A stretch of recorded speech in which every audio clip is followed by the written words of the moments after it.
Hello నమస్తే star spy news కి స్వాగతం సుస్వాగతం. నేను మీ భవ్య. ఈ రోజు ముఖ్యాంశాలు. తెలంగాణలో కావచ్చు, భారతదేశంలో కావచ్చు, మావోయిజం అంతమైపోతుంది అని చెప్పేసి ప్రకటనలు, మావోయిస్టు నాయకులు, పెద్ద పెద్ద నాయకులు కూడా లొంగిపోవడం, కొంతమంది అరెస్ట్ కావడం, ఎన్కౌంటర్లలో మరణించడం, ఈ విధంగా జరుగుతూ పోతున్నది. కానీ దీని వెనక మావోయిస్టులని అంతం చేయడం కోసం కేంద్ర ప్రభుత్వం ఏదైతే చర్యలు చేపట్టిందో ఆ చర్యల్లో భాగంగా ఈ అటవీ సంపదని దోచుకోవడానికి కూడా కొంతమంది ప్రైవేటు వ్యక్తులకు అప్పచెప్పడానికి కూడా ఆలోచనలు చేస్తున్నట్టుగా కనపడుతున్నది. ఎందుకంటే మనం గమనించాం, కొన్ని సంవత్సరాల క్రితం కాంట్రాక్ట్లు ఇచ్చినా కూడా వాళ్ళు చేయలేని పరిస్థితి, అటవీ సంపదని దోచుకోకుండా చూసిన పరిస్థితిని మనం గమనిస్తున్నాం. ఇవాళ ఎన్కౌంటర్ల పేరుతోటి అటు పోలీస్ వాళ్ళు కావచ్చు, ఇటు ఉద్యమ నాయకులు కావచ్చు, అందులో ఉండే ఉద్యమకారుడు కావచ్చు చనిపోవడం భారీ ఎత్తున జరుగుతున్నది. దాంట్లో భాగంగా 2 రోజుల క్రితం పెద్ద పెద్ద నాయకులు సరెండర్ కావడం కూడా జరిగింది. మేము ఇలా ఒకటి కోరుతున్నాం, ఉద్యమకారులకు ఏదైతే ఉన్నారో ఉద్యమకారులు ప్రజా ఉద్యమాలు చేసి ముందుకు రావాల్సిన అవసరం ఉన్నది. ఇవాళటి కాలంలో తుపాకుల రాజ్యం కాదు, తుపాకులను వదిలేసి మళ్ళీ జనస్రవంతిలోకి వచ్చి జనంతో ఉండి జనం కోసం పనిచేయాల్సిన బాధ్యత ఇవాళ అడవిలలో ఉండి చేయాల్సింది ఏం లేదు. ఎందుకంటే మనం గమనిస్తే ఎన్నో కుటుంబాల ప్రాణాలు పోయినాయి. ఇవాళ అదేవిధంగా ఎదురుగా ఉన్న పోలీసు కుటుంబాల ప్రాణాలు కూడా పోవడం జరుగుతున్నది.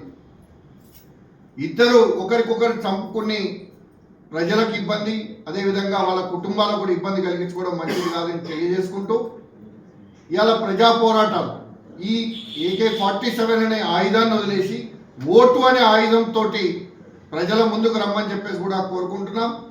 మేము ఆల్ ఇండియా ఫార్వర్డ్ బ్లాక్ పక్షాన కోరుకుంటున్నాం.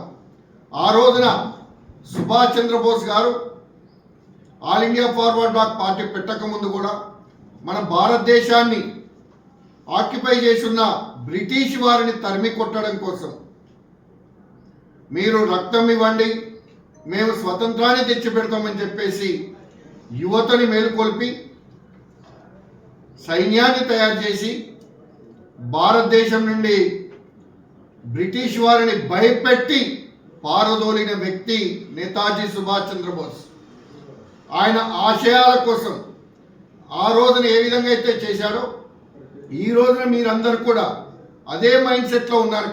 కానీ మీరు తుపాకులు పట్టకుండా ప్రజల్లోకి వచ్చి ప్రజలతో కలిసి ఉద్యమం చేసుకుంటూ ఇవాళ జరుగుతున్న అవినీతి కావచ్చు, అదేవిధంగా యువత మొత్తం నష్టపోతున్న విధానం కావచ్చు, వీటిని అన్నిటిపై చర్చలు చేపట్టి ప్రజాస్వామ్యంలో ఓటు అనే ఆయుధంతో ప్రజల మెప్పు పొందాలని చెప్పేసి కూడా సరెండర్ అయిన నాయకులను కావచ్చు, ఇంకా కూడా మేమేదో సాధిస్తాం తుపాకులతోటి అనుకునే నాయకులను కావచ్చు మా పార్టీ ఆహ్వానిస్తుంది.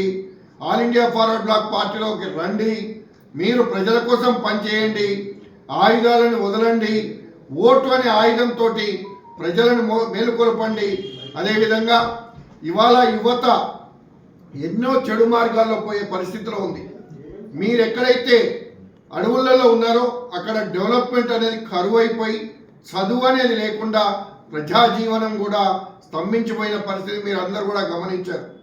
ఇవాళ వైద్యం లేక, విద్య లేక అడవులలో జనాలు అదే పాలనలో, అదే అటవిక పాలనలో బతుకుతున్న పరిస్థితులు మనం గమనించినాం.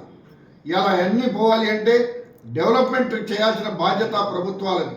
ఆ డెవలప్మెంట్ కోసం, ఆ ప్రజలలో ఎడ్యుకేషన్ కోసం ప్రజలు తప్పుదోవలు బట్టి ఈ గంజాయికి, డ్రగ్స్కి, అదేవిధంగా మద్యానికి బానిసలై బతుకుతున్న పరిస్థితిని కూడా మీరందరూ కూడా అక్కడ ఉండి గమనించారు. ఇప్పుడు ప్రజల్లో ఉండి గమనిస్తూ ప్రజలందరినీ కూడా ఉద్యమ స్ఫూర్తితో తీసుకొని వారందరినీ కూడా మేల్కొల్పి ఇవాళ ఓటు అనే ఆయుధంతో ఇవాళ జరుగుతున్న రాజకీయ ఏదైతే చెడు మార్గాలలో రాజకీయం నడుస్తుందో ఇవాళ మనం గమనించవచ్చు. ఒక విషయం కూడా చెప్పదలుచుకున్నా ఇక్కడ. ఇవాళ పోలీస్ ట్రాన్స్ఫర్ కావాలి అంటే ఎమ్మెల్యే లెటర్ కావాలి.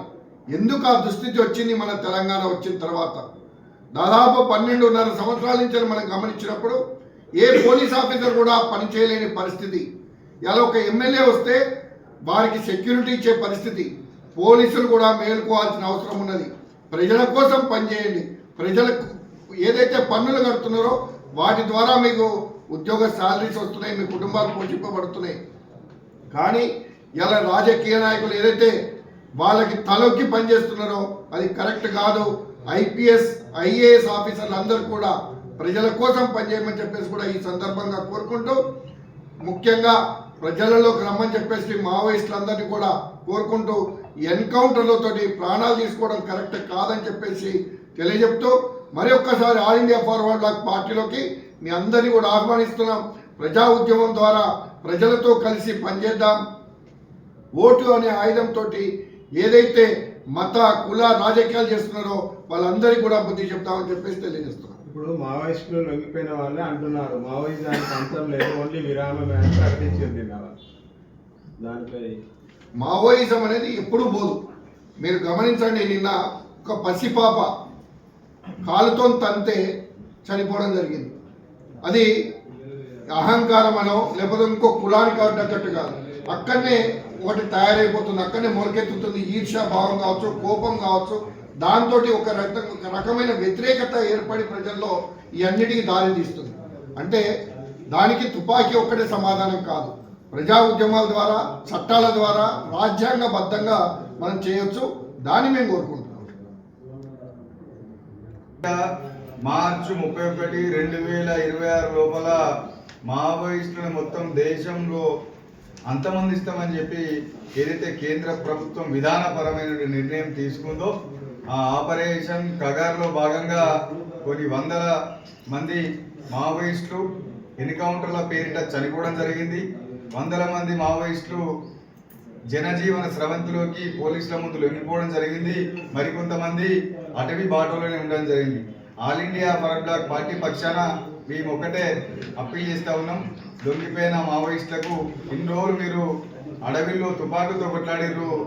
దయచేసి ఈరోజు ప్రజాస్వామ్య యుద్ధంగా చట్టబద్ధంగా ఆల్ ఇండియా ఫార్వర్డ్ బ్లాక్ పార్టీలోకి మీరు వచ్చి ప్రజా సమస్యల మీద పోరాటం చేయాలని చెప్పి All India forward Bloc party పక్షాన కోరుతా ఉన్నాం.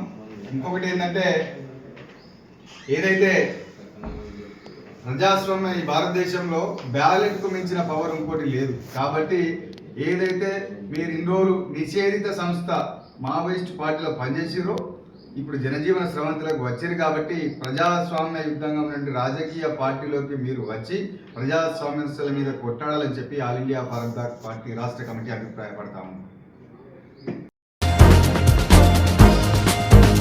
Once a spy, always a spy.